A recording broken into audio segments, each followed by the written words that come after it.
Assalamualaikum warahmatullahi wabarakatuh. Selamat siang. Kami dari kelompok 7 dengan materi 4 akan menjelaskan tentang modulasi analog. Kelompok kami terdiri dari saya sendiri, Aldi Firmansyah, dan ada Jafar Sidik, Christian Yogi Finanda, dan Ibnu Jihad Sabilillah. Maaf. Materi pertama akan dijelaskan oleh Christian Yogi. Kepada Christian, dipersilahkan. Baik, materi pertama yaitu konsep modulasi. Modulasi sendiri adalah proses mengubah karakteristik sinyal carrier yang terdiri dari amplitudo, frekuensi, dan fasa berdasarkan sinyal informasi. Diperlukan karena media transmisi umumnya bandpass, sedangkan sinyal informasi banyak yang low pass. Modulasi kemungkinan penggunaan berbagai frekuensi untuk menghindari intervensi antar kanal, contohnya stasiun radio.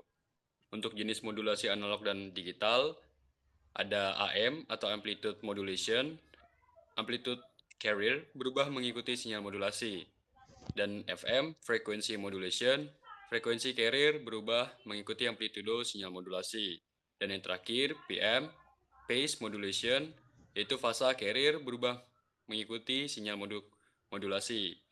Jenis modulasi digital ke analog atau shifting, di antaranya ada ASK, ASK, FSK, PSK, QAM. Itu kombinasi ASK plus PSK yang paling efisien. Next. Untuk fungsi carrier sendiri, carrier adalah gelombang frekuensi tinggi yang menjadi dasar untuk membawa informasi.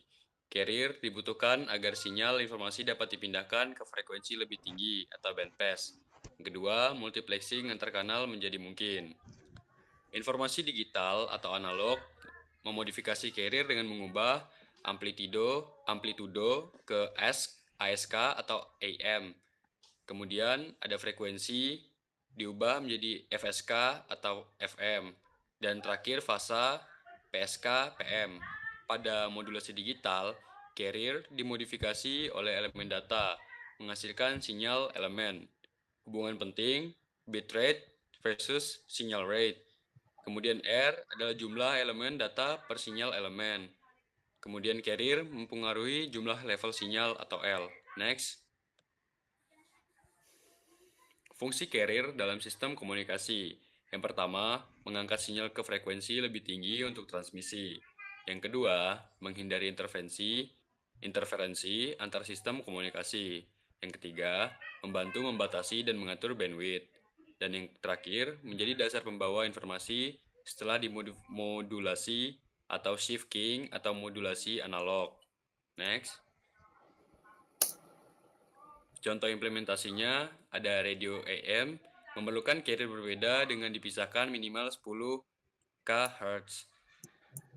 Kemudian FM radio memerlukan pemisahan carrier minimal 200 kHz. Dan yang terakhir ASK dan FSK menggunakan carrier yang sama tetapi parameter berbeda atau amplitudo atau frekuensi. Next. Oke, selanjutnya akan dibacakan oleh Ibnu.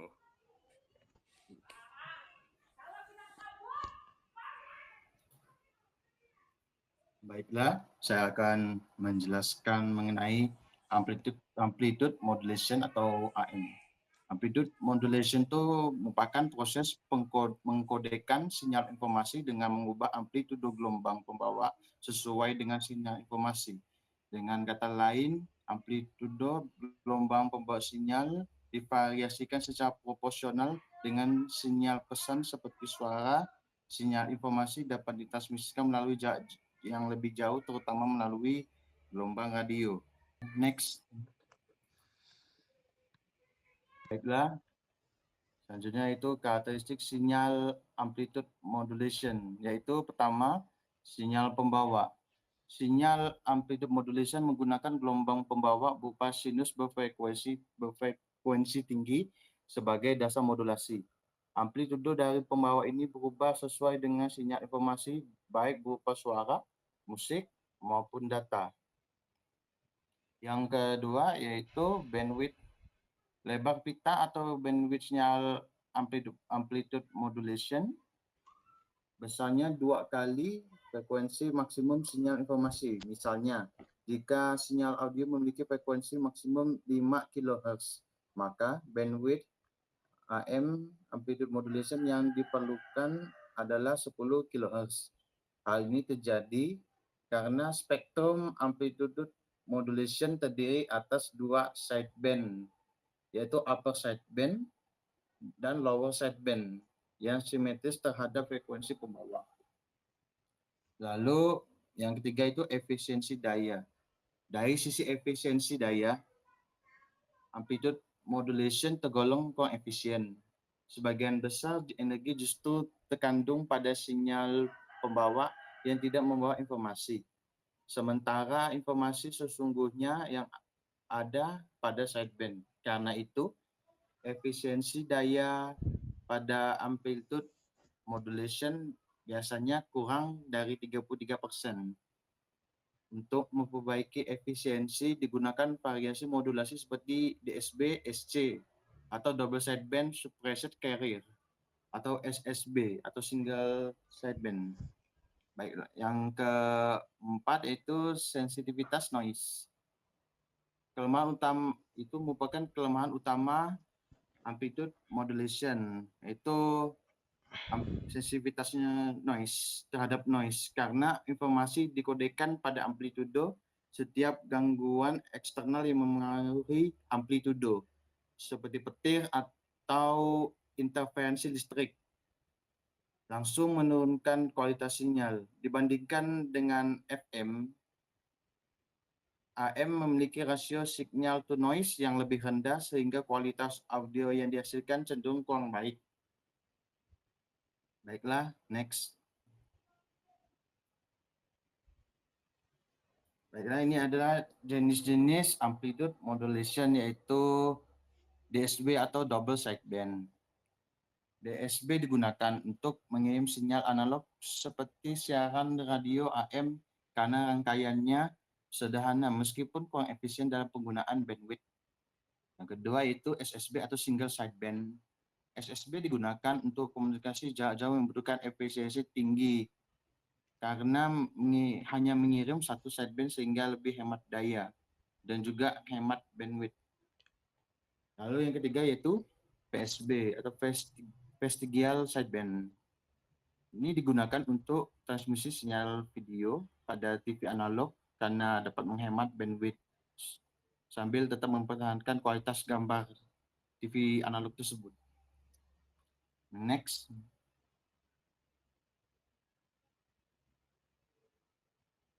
Lalu penggunaan amplitude modulation dalam telekomunikasi.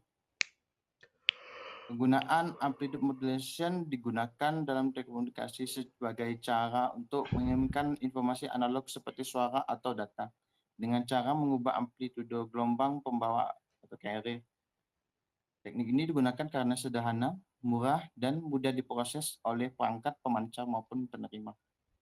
Dalam praktiknya, amplitude modulation banyak digunakan pada sistem siaran radio AM di mana sinyal suara dari studio dimodulasikan dan dipancarkan melalui frekuensi medium wave atau short wave agar dapat diterima oleh banyak orang. Selain itu, amplitude modulation juga digunakan pada komunikasi jarak jauh frekuensi tinggi atau high frequency seperti radio maritim, militer, dan penerbangan karena gelombang high frequency dapat memantul di ionosfer sehingga mampu menjangkau ribuan kilometer.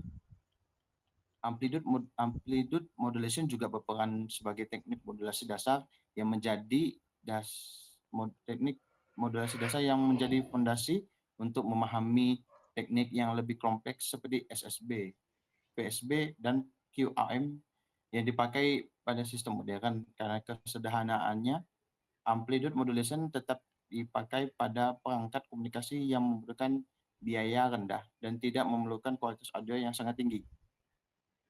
Next. Amplitude modulation ternyata memiliki kelebihan dan kekurangannya.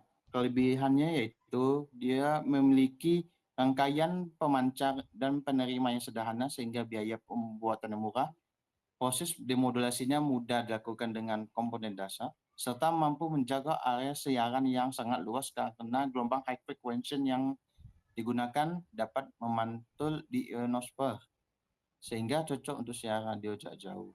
Namun kekurangannya yaitu sinyal yang dibawanya sangat mudah terganggu oleh noise, karena gangguan langsung mempengaruhi amplitudo. Penggunaan daya dan bandwidth menjadi boros karena energi banyak yang terbuang pada carrier dan dua sideband. Dan kualitas suara yang dihasilkan kurang baik serta tidak stabil dibandingkan pada modulasi lain seperti FM atau modulasi digital modern. Next. Baiklah, ini akan lanjutkan oleh kawan saya. Baiklah, selanjutnya adalah demodulasi untuk sinyal analog. Apa itu demodulasi untuk sinyal analog? Demodulasi adalah suatu proses atau teknik dalam sistem komunikasi yang berfungsi untuk mengekstrak sinyal informasi dari sinyal yang sudah termodulasi atau modulate carrier yang diterima oleh perangkat penerima dalam modulasi. Parameter sinyal pembawa seperti amplitudo, frekuensi, atau fase diubah berdasarkan sinyal informasi. Kebalikannya, demodulasi bertugas mengembalikan perubahan parameter tersebut ke bentuk informasi aslinya. Jadi demodulasi ini adalah kebalikan dari modulasi. Proses demodulasi melibatkan beberapa tahapan, seperti penyaringan atau filtering, penguatan atau amplification, retrification, envelope detection, carrier recovery, hingga proses phase lock loop atau PLL untuk modulasi sudut, FM atau PM. Tanpa demodulasi, sinyal informasi tidak dapat dipisahkan dari carrier dan komunikasi tidak dapat berlangsung. Untuk klasifikasi demodulasi, secara umum teknik demodulasi analog dibedakan menjadi 3, yaitu demodulasi AM, amplitude modulation, teknik untuk mengembalikan sinyal dari pesan dari variasi amplitude carrier. Yang kedua, demodulasi FM, teknik untuk mengembalikan sinyal pesan dari variasi frekuensi carrier FM. Dan demodulasi PM, teknik untuk mengekstrak informasi dari perubahan fase carrier. Yang pertama adalah demodulasi AM. Prinsip dasarnya demodulasi AM-nya adalah proses untuk mengambil kembali sinyal informasi dari sinyal AM yang telah mengalami perubahan amplitude berdasarkan sinyal pesan. Pada modulasi AM, amplitude sinyal pembawa atau carrier dibuat berfluktuasi mengikuti bentuk sinyal informasi. Sementara frekuensi dari fase carrier tetap konstan. Oleh karena itu, prinsip utama demodulasi AM adalah mengambil kembali besar fluktuasi amplitude envelope sinyal yang diterima, karena envelope inilah yang mempresentasikan informasi aslinya. Sinyal AM biasanya ditulis seperti ini, di mana envelope membawa informasi. Demodulasi AM berarti mengekstrak envelope tersebut. Metode demodulasi AM terbagi menjadi 2, yaitu yang pertama envelope detector atau detektor selubung. Komponennya ada dioda searah, resistor, dan kapasitor. Cara kerjanya dia mengarahkan sinyal, lalu kapasitor puncak sehingga membentuk envelope. Tegangan DC atau tingkat low frequency yang dihasilkan merupakan sinyal setelah perataan dan filtrasi.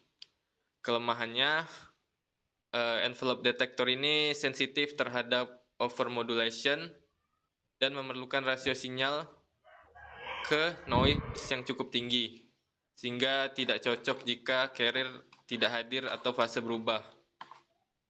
Yang kedua, synchronous, yaitu prinsipnya melakukan perkalian antara sinyal termodulasi dengan salinan carrier yang sinkron atau tegak lurus. Kelebihannya dia menghasilkan demodulasi yang lebih presisi, tahan terhadap noise tertentu. Juga dapat bekerja saat indeks modulasi besar, tetapi memerlukan sinkronisasi carrier. Yang kedua, ada demodulasi untuk FM atau frequency modulation. Prinsip dasarnya FM menjanjikan informasi pada deviasi frekuensi carrier. Oleh karena itu, demodulator FM harus menghasilkan output yang proporsional terhadap deviasi frekuensi terhadap frekuensi nominal. Metodenya ada 3. Yang pertama, frekuensi diskriminator, yaitu mengubah variasi frekuensi menjadi variasi amplitudo melalui network resonan atau diferensial lalu diolah menjadi sinyal pesan. Yang kedua ada PLL, phase loop, yaitu membandingkan antara fase antara input dan VCO internal. Yang ketiga ada quadratur atau quadratur demode. Teknik ini memecah sinyal menjadi in phase dan quadratur. Lalu diferensial atau pemrosesan menghasilkan defisiensi frekuensi yang digunakan pada implementasi SDR atau GNU pada radio. Yang ketiga ada demodulasi PM atau phase modulation.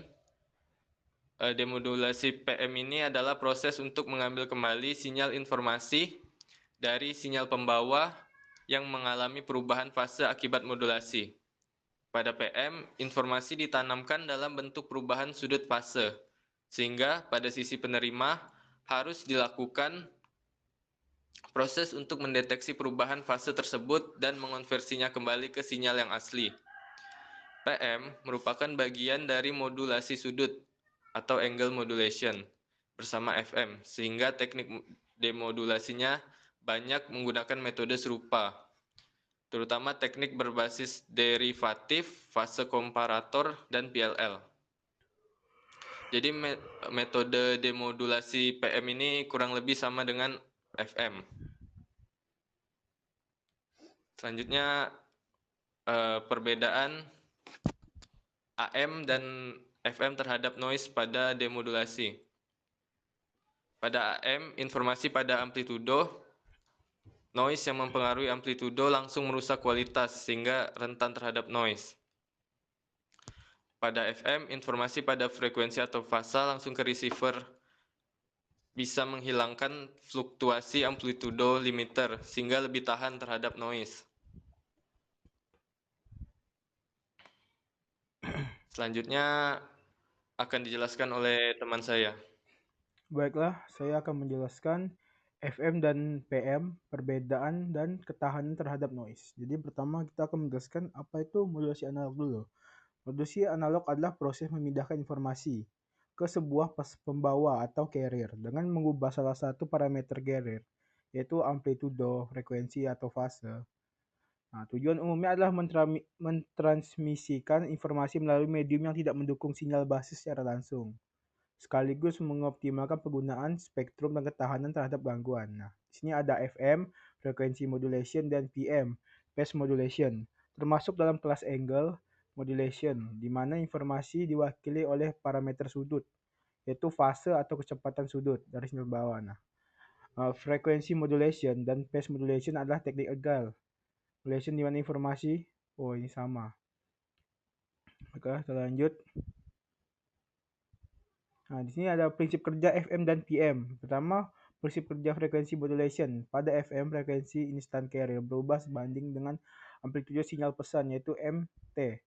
Secara matematik itu ada S, FM, T dengan AC cos.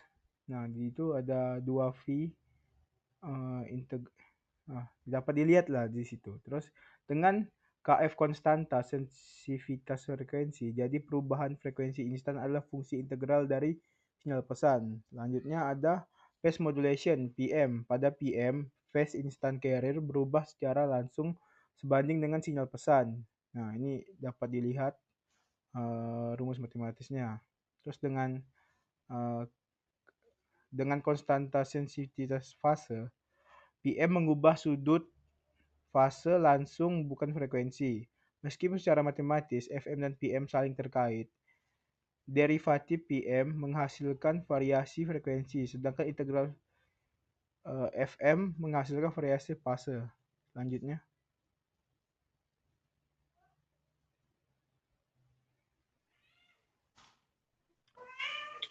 Boleh next. Lo- Oke. Nah, perbedaan utama FM dan PM. Pertama ada hubungan dengan pesan. FM merespon integral dari pesan menghasilkan deviasi frekuensi. PM merespon langsung nilai dari pesan, yaitu messenger phase. Kedua ada spektrum dan bandwidth. Kedua teknik menghasilkan spektrum berjalur lebar, terutama untuk sinyal pesan bandwidth signifikan. Tetapi pola side lobe dan kebutuhan bandwidth bergantung indeks deviasi. Ini ada Carson rules. Berbeda antara FM dan PM. Nah, implementasi FM sering dihasilkan dengan dengan varian osilator yang dikendalikan tegangan atau VCO. Nah, sedangkan PM biasa dihasilkan dengan modulator fase elektronik. Terus terakhir ada sensitivitas terhadap perubahan cepat pesan. Karena FM berhubungan dengan integral, komponen frekuensi tinggi pesan mempengaruhi deviasi frekuensi lebih secara langsung pada PM, karena PM proporsional terhadap MT, sehingga PM cenderung lebih sensitif terhadap komponen band tinggi pada pesan. Selanjutnya, ketahanan terhadap noise. Pertama kita perlu tahu apa itu noise. Jadi noise itu adalah gangguan acak yang muncul dalam pengiriman, penerimaan, atau pemrosesan sinyal.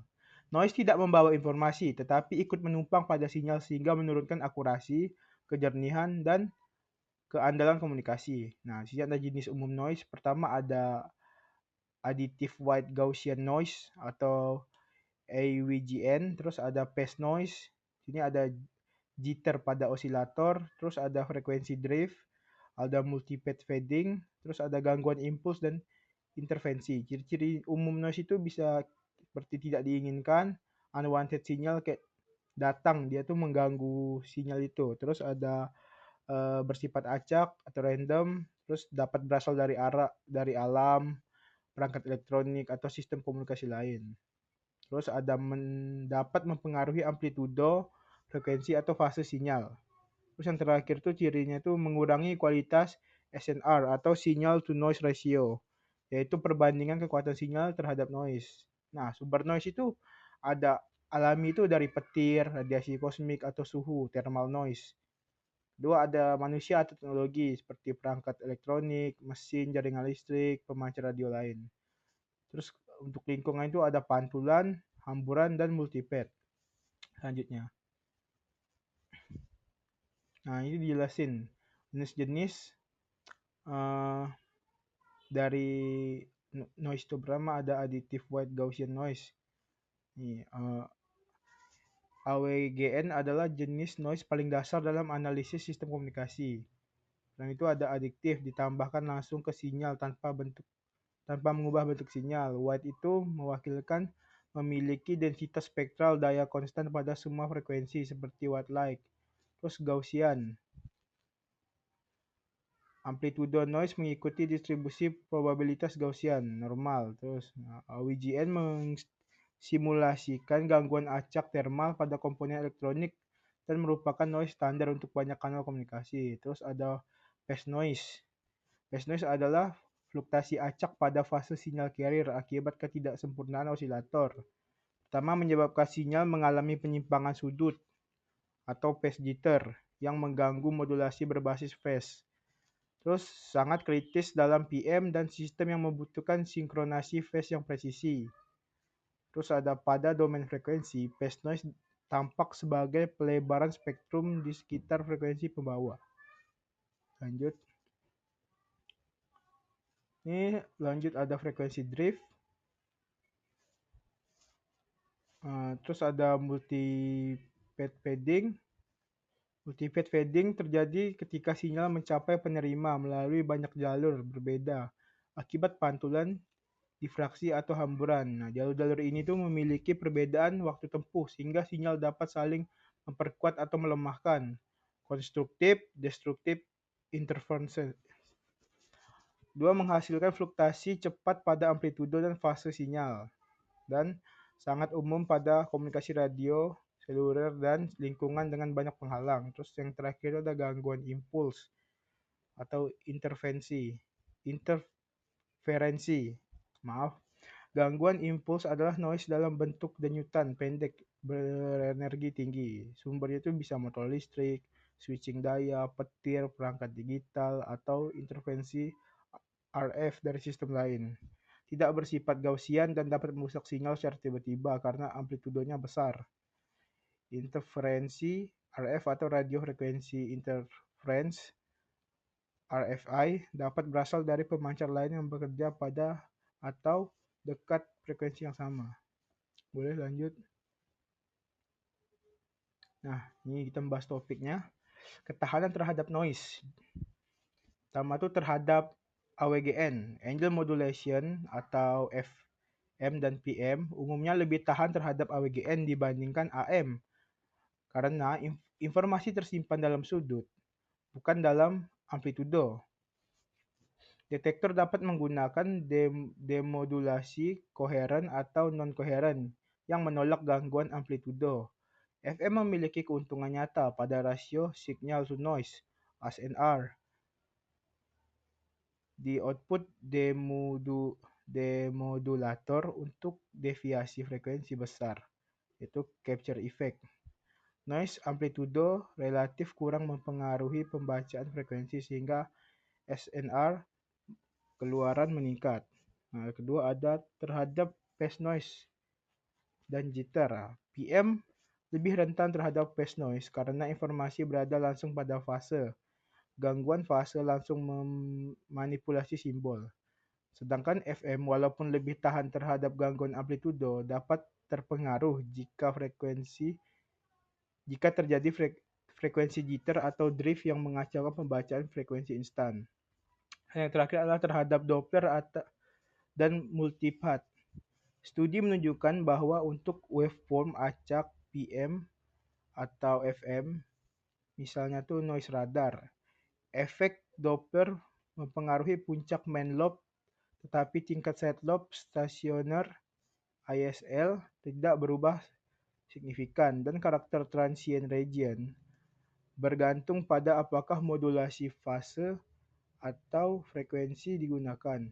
Dengan kata lain, respon terhadap pergeseran Doppler dan resolusi range atau Doppler bergantung pada sifat stokastik modulating signal dan jenis modulasi. Lanjut. Nah, ini keunggulan dan kekurangan terkait ketahanan noise. Pertama, FM umumnya lebih tahan terhadap AWGN dan gangguan amplitudo, menampilkan capture effect dan peningkatan SNR pada deviasi besar. Kekurangannya ini kurang ideal jika sumber gangguan berupa frekuensi jitter atau drift. Cocok untuk siaran audio dan banyak aplikasi komunikasi di mana noise amplitudo dominan. Nah, ini PM. PM lebih sensitif terhadap gangguan fase atau phase noise to jitter karena informasi terletak pada phase atau fase. Namun, PM dapat memberikan respon lebih baik untuk komponen sinyal berfrekuensi tinggi dan dapat diubah menjadi FM atau varian lain melalui pemrosesan. Nah, ini praktis. Ketahanan akhir bergantung pada parameter deviasi, bandwidth, properti stokastik, sinyal modulasi, dan desain demodulator atau filtering. Desain sistem harus mempertimbangkan tipe noise dominan dan trade-off spektral yang diinginkan. Studi yang dikutip menunjukkan bahwa analisis stokastik gelombang PM dan FM memberikan insight penting untuk optimasi ketahanan terhadap berbagai tipe gangguan. Baik, untuk kesimpulan dari materi kami yaitu adalah Modulasi analog adalah proses untuk mengubah karakteristik sinyal pembawa atau carrier amplitude, frekuensi, atau fasa untuk membawa informasi analog. Modulasi diperlukan karena media transmisi umumnya bersifat bandpass, sehingga sinyal informasi low pass harus digeser ke frekuensi yang lebih tinggi agar dapat ditransmisikan dengan lebih efisien dan menghindari interferensi antar kanal. Terdapat 3 bentuk utama modulasi analog, yaitu yang pertama AM, amplitude modulation, mengubah amplitudo carrier sesuai sinyal informasi. Yang kedua FM, frequency modulation, yaitu mengubah frekuensi carrier berdasarkan amplitude sinyal informasi. Dan yang ketiga PM, phase modulation, mengubah fasa carrier mengikuti perubahan sinyal informasi. Modulasi memungkinkan pemanfaatan bandwidth secara efisien, pembagian alokasi frekuensi antar stasiun, dan peningkatan kualitas transmisinya. Dengan memahami karakteristik amplitudo, frekuensi dan fasa, serta perubahan yang diterapkan pada carrier, sistem komunikasi analog dapat berjalan dengan stabil, terhindar dari interferensi, dan sesuai standar regulasi spektrum.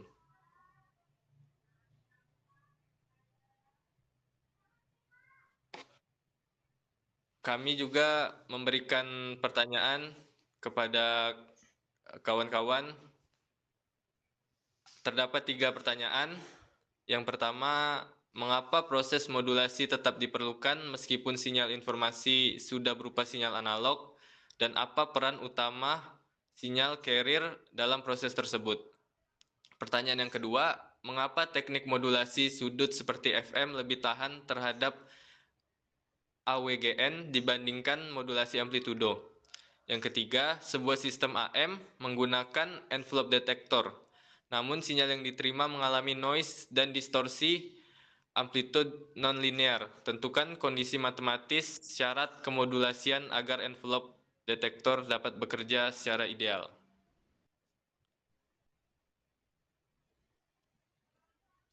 Mungkin sekian dari kelompok kami. Apabila